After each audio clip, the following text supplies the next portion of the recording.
Chapter 6. An icy wind was blowing violently, but we marched without faltering. The SS made us increase our pace. Faster, you tramps, you flea-ridden dogs.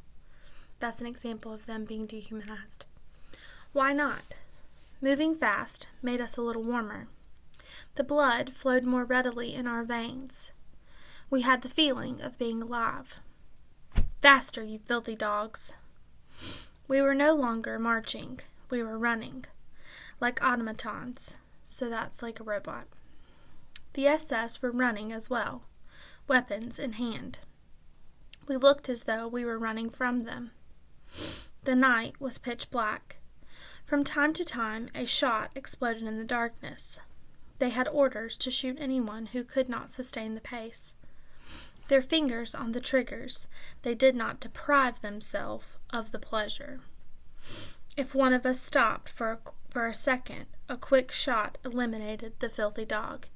Notice that right there he's actually referring to them as filthy dogs. So he's starting to believe that wording that they're using for them. I was putting one foot in front of the other, like a machine. I was dragging this emaciated body that was still such a weight. If only I could have shed it. Though I tried to put it out of my mind, I couldn't help thinking that there were two of us, my body and I. And I hated that body. I kept repeating to myself, "Don't think, don't stop, run." Near me, men were collapsing into the dirty snow. Gunshots. A young boy from Poland was marching beside me. His name was Zalman. He had worked in the electrical material depot in Buna. People mocked him because he was forever praying or meditating on some Talmudic question. For him, it was an escape from reality, from feeling the blows. All of a sudden, he had terrible stomach cramps. "My stomach aches," he whispered to me. He couldn't go on. He had to stop for a moment. I begged him, "Wait a little, Zalman. Soon we will all come to a halt. We cannot run like this to the end of the world." But while running, he began to undo his buttons and yelled to me, "I can't go on. My stomach is bursting." "Make an effort, Zalman. Try." "I can't go on," he groaned. He lowered his pants and fell to the ground. This is the image I have of him. I don't believe that he was finished off by an SS, for nobody had noticed. He must have died, trampled under the feet of the thousands of men who followed us. This is kind of important right here because it shows that they are so brainwashed and overworked and just trying to survive that they're literally like a stampede of cows. So they've been called animals, they've been treated like animals, and now they are really starting to act like animals. I soon forgot him. I began to think of myself again. My foot was aching. I shivered with every step. Just a few more meters and it will be over. I'll fall. A small red flame. A shot. Death enveloped me. It suffocated me. It stuck to me like glue. I felt I could touch it. So he's not really dying right here. He's imagining his death while he's running. The idea of dying, of ceasing to be, began to fascinate me. To no longer exist. To no longer feel the excruciating pain of my foot. To no longer feel anything, neither fatigue nor cold. Nothing. To break rank. To let myself slide to the side of the road. My father's presence was the only thing that stopped me. He was running next to me, out of breath, out of strength, desperate. I had no right to let myself die. What would he do without me? I was his sole support. This is a really good example of the father-son bond and relationship that they have because they really do rely on each other. Like right here, it shows us that Ellie would have given up and just died because he's just tired. were it not for his father. So his father literally was his reason for living. These thoughts were going through my mind as I continued to run, not feeling my numb foot, not even recognizing that I was still running, that I still owned a body that galloped down the road among thousands of others. When I became conscious of myself again, I tried to slow my pace somewhat, but there was no way. These human waves were rolling forward and would have crushed me like an ant. By now, I moved like a sleepwalker. I sometimes closed my eyes, and it was like running while asleep. Now and then, someone kicked me violently from behind, and I would wake up. The man in back of me was screaming, "Run faster! If you don't want to move, let us pass you." But all I had to do was close my eyes to see a whole world pass before me, to dream of another life. The road was endless.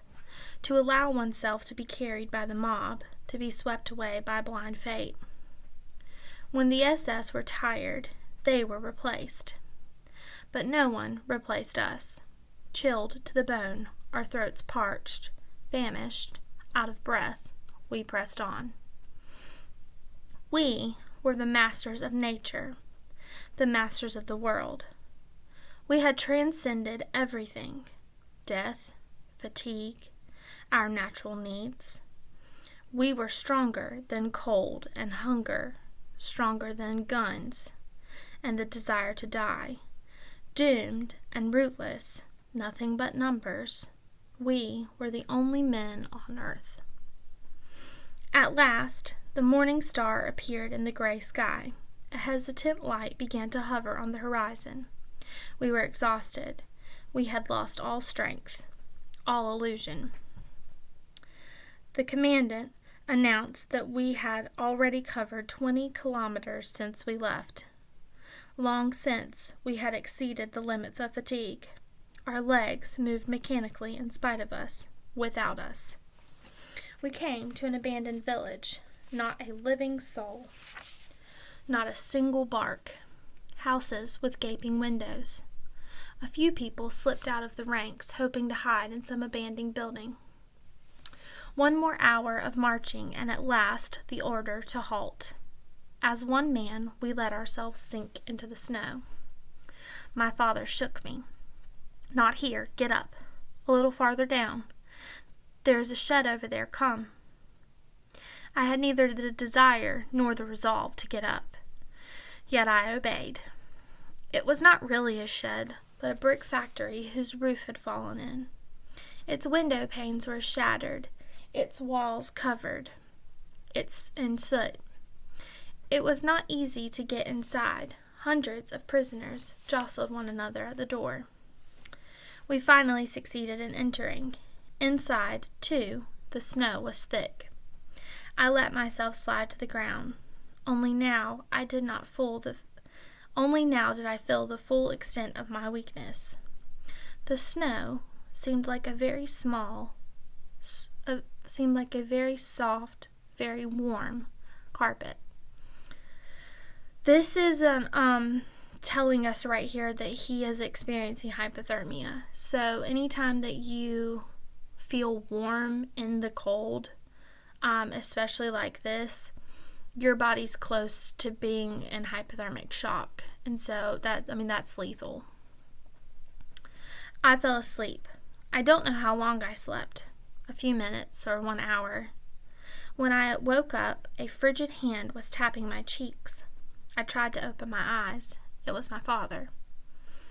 How he had aged since last night. His body, completely twisted, shriveled up into himself. His eyes were glazed over, his lips parched, decayed. Everything about him expressed total exhaustion. His voice was damp from tears and snow. "Don't let yourself be overcome by sleep, Eliza. It's dangerous to fall asleep in snow. One falls asleep forever. Come, my son, come, get up." Get up? How could I? How was I to leave this warm blanket? I was hearing my father's words, but their meaning escaped me, as if he had asked me to carry the entire shed on my arms. "Come, my son, come." I got up with clenched teeth. Holding on to me with one arm, he led me outside. It was not easy. It was as difficult to go out as to come in. Beneath our feet there lay men, crushed, trampled, underfoot, dying. Nobody paid attention to them. We were outside. The icy wind whipped my face. I was constantly biting my lips so that they wouldn't freeze. All around me what appeared to be a dance of death. My head was reeling. I was walking through a cemetery. Among the stiffened corpses there were logs of wood. Not a sound of distress, not a plaintive cry, nothing but mass agony and silence. Nobody asked anyone for help. One died because one had to. No point in making trouble. So this shows that so many of them have already just given up hope.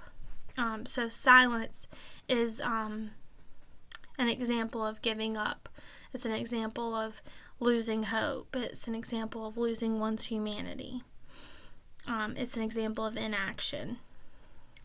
I saw myself in every stiffened corpse. Soon I wouldn't even be seeing them anymore. I would be one of them. A matter of hours. Come, Father, let's go back to the shed. He didn't answer. He was not even looking at the dead. Come, Father, it's better there. You'll be able to lie down. We'll take turns. I'll watch over you, and you'll watch over me. We won't let each other fall asleep. We'll look after each other. He accepted. After trampling over many bodies and corpses, we succeeded in getting inside. We let ourselves fall to the ground. Don't worry, son. Go to sleep. I'll watch over you. You first, Father. Sleep. He refused. I stretched out and tried to sleep, to doze a little, but in vain. God knows what I would have given to be able to sleep a few moments. But deep inside, I knew that to sleep meant to die. And something in me rebelled against death. Death, which was settling in all around me, silently, gently. It would seize upon a sleeping person, steal him and devour him bit by bit. Next to me, someone was trying to awaken his neighbor, his brother, perhaps, or his comrade. In vain. Defeated. He lay down too, next to the corpse, and also fell asleep. Who would wake him up? Reaching out with my arm, I touched him. Wake up. One mustn't fall asleep here. He half opened his eyes. No advice, he said, his voice a whisper. I'm exhausted. Mind your business and leave me alone. So this is one of the few times that you actually see Ellie reach out and try to help someone other than his father. And in his attempt, he's turned down and told just to mind his own business. So that's pretty much like just the atmosphere of everyone around him. My father, too, was gently dozing. I couldn't see his eyes. His cap was covering his face. Wake up, I whispered in his ear. He awoke with a start. He sat up, bewildered, stunned, like an orphan. He looked all around him, taking it all in, as if he had suddenly decided to make an inventory of his universe, to determine where he was, and how and why he was there. Then he smiled. I shall always remember that smile. What world did it come from? Heavy snow continued to fall over the corpses. The door of the shed opened. An old man appeared. His mustache was covered with ice. His lips were blue. It was Rabbi Elihu, who had headed a small congregation in Poland. A very kind man, beloved by everyone in the camp, even the capos and the Blockeltest. Despite the ordeals and deprivations, his face continued to radiate his innocence. He was the only rabbi whom nobody ever failed to address as Rabbi in Buna. He looked like one of those prophets of old, always in the midst of his people when they needed to be consoled. And strangely, his words never provoked anyone. They did bring peace. As he entered the shed, his eyes, brighter than ever, seemed to be searching for someone. Perhaps someone here has seen my son. He had lost his son in the commotion. He had searched for him among the dying to no avail. Then he had dug through the snow to find his body, in vain. For 3 years they had stayed close to one another. Side by side, they had endured the suffering, the blows. They had waited for their ration of bread, and they had prayed. 3 years from camp to camp, from selection to selection. And now, when the end seemed near, fate had separated them.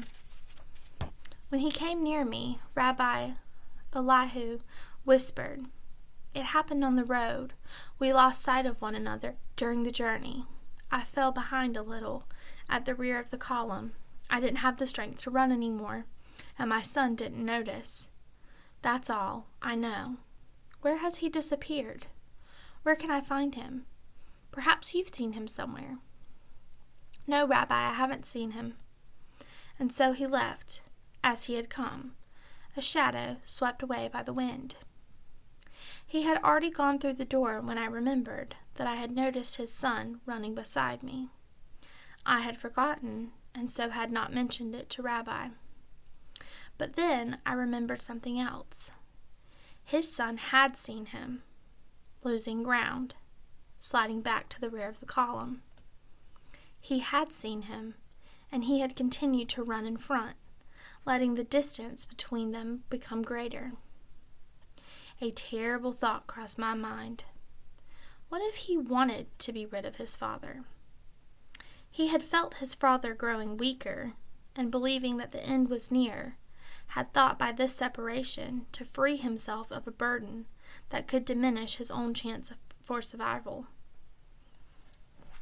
It was good that I had forgotten all that, and I was glad that Rabbi continued to search for his beloved son. And in spite of myself, a prayer formed inside me, a prayer to this God in whom I no longer believed. "O God, Master of the universe, give me the strength never to do what Rabbi Elihu's son has done." There was shouting outside in the courtyard. Night had fallen, and the SS were ordering us to form ranks. We started to march once more. The dead remained in the yard, under the snow, without even a marker, like fallen guards. No one recited Kaddish over them. Sons abandoned the remains of their fathers without a tear. On the road, it snowed and snowed. It snowed endlessly. We were marching more slowly. Even the guards seemed tired. My wounded foot no longer hurt, probably frozen. I felt I had lost that foot. It had become detached from me like a wheel fallen off of a car. Never mind. I had to accept the fact I would have to live with only one leg. The important thing was not to dwell on it, especially now. Leave those thoughts for later. Our column had lost all appearance of discipline. Everyone walked as he wished, as he could. No more gunshots. Our guards were surely tired. But death hardly needed their help. The cold was consciously doing its work. At every step, somebody fell down and ceased to suffer. From time to time, SS officers on motorcycles drove the length of the column to shake off the growing apathy. "Hold on, we're almost there. Courage, just a few more hours. We're arriving in Gleiwitz." These words of encouragement, even coming as they did from the mouths of our assassins, were of great help. Nobody wanted to give up now, just before the end, so close to our destination. Our eyes searched for the horizon, for the barbed wire of Gleiwitz. Our only wish was to arrive there quickly. By now, it was night. It had stopped snowing. We marched a few more hours before we arrived. We saw the camp only when we stood right in front of its gates. The Kappas quickly settled us into the barrack. There was shoveling, shoving and jostling as if this were the ultimate haven, the gateway to life. People trod over numbed bodies, trampled wounded faces. There were no cries, only a few moans. My father and I were thrown to the ground by this rolling tide. From beneath me came a desperate cry. "You're crushing me. Have mercy." The voice was familiar. "You're crushing me. Mercy. Have mercy." The same faint voice, the same cry I had heard somewhere before. This voice had spoken to me one day. When? Years ago? No, it must have been in the camp. Mercy! Knowing that I was crushing him, preventing him from breathing, I wanted to get up and disengage myself to allow him to breathe. But I myself was crushed under the weight of other bodies. I had difficulty breathing. I dug my nails into unknown faces. I was biting my way through, searching for air. No one cried out. Suddenly, I remembered Juliek, the boy from Warsaw who played the violin in the Buna Orchestra. "Juliek, is that you?" "Eliezer, the 25 whiplashes?" "Yes, I remember." He fell asleep. A moment went by. "Juliek, can you hear me? Juliek?" "Yes," he said feebly. "What do you want?" He was not dead. "Are you all right, Juliek?" I asked. Less to know his answer than to hear him speak, to know he was alive. "All right, Eliezer, all right. Not too much air. Tired. My feet are swollen. It's good to rest. But my violin..." I thought he lost his mind. "His violin? Here? What about your violin?" He was gasping. I'm afraid they'll break my violin. I brought it with me." I could not answer him. Someone had lain down on top of me, smothering me. I couldn't breathe through my mouth or my nose. Sweat was running down my forehead and my back. This was it. The end of the road. A silent death. Suffocation. No way to scream, to call for help. I tried to rid myself of my invisible assassin. My whole desire to live became concentrated in my nails. I scratched. I fought for a breath of air. I tore at decaying flesh that did not respond. I could not free myself of that mass weighing down my chest. Who knows? Was I struggling with a dead man? I shall never know. All I can say is that I prevailed. I succeeded in digging a hole in that wall of dead and dying people, a small hole through which I could drink a little air. "Father, are you there?" I asked as soon as I was able to utter a word. I knew that he could not be far from me. "Yes," a voice replied from far away, as if from another world. "I'm trying to sleep." He was trying to sleep. Could one fall asleep in here?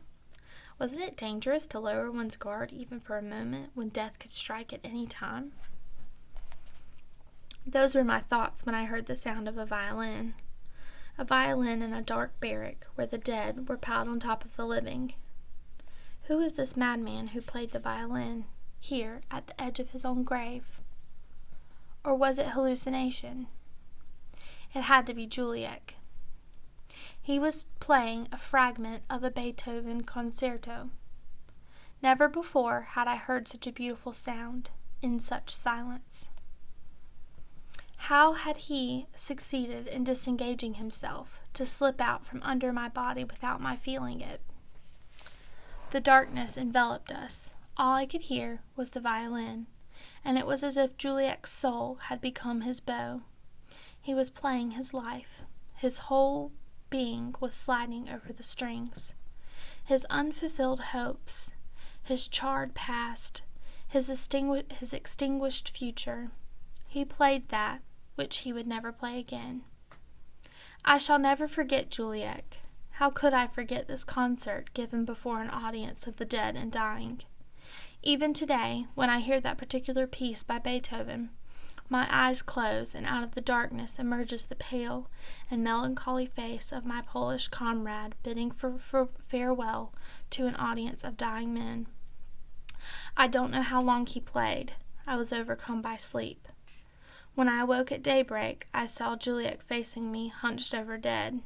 Next to him lay his violin, trampled, an eerily poignant little corpse. All right, so Beethoven is obviously a German composer, and so this is like Juliet's last screw you to the Nazi. So he knew he was going to die anyway, and so he kind of went out with a big screw you. We stayed in Gleiwitz for 3 days without food or water. We were forbidden to leave the barrack. The door was guarded by the SS. I was hungry and thirsty. I must have been very dirty and disheveled, to judge by what others looked like. The bread we had brought from Buna had been devoured long since, and who knew when we'd be given another ration? The front followed us. We could again hear the cannons very close by, but we no longer had the strength or the courage to think that the Germans would run out of time, that the Russians would reach us before we could be evacuated. We learned that we would be moved to the center of Germany. On the 3rd day at dawn, we were driven out of the barracks. We threw blankets over our shoulders like prayer shawls. We were directed to a gate that divided the camp in two. A group of SS officers stood waiting. A word flew through our ranks: selection. The SS officers were doing the selection, the weak to the left, those who walked well to the right. My father was sent to the left. I ran after him. An SS officer shouted at my back, "Come back!" I inched my way through the crowd. Several SS men rushed to find me, creating such confusion that a number of people were able to switch over to the right, among them my father and I. Still, there were gunshots and some dead. So this is another example of him actually doing something or trying to do something. This is kind of rare. Most of the time he just sits quietly, but in this moment, because he's so close to death anyway, there's not really anything to lose, and so he makes an attempt that ends up saving his father for a little while longer. We were led out of the camp after a half-hour march. We arrived in the very middle of a field crossed by railroad tracks. This was where we were to wait for the train's arrival. Snow was falling heavily. We were forbidden to sit down or move. A thick layer of snow was accumulating on our blankets.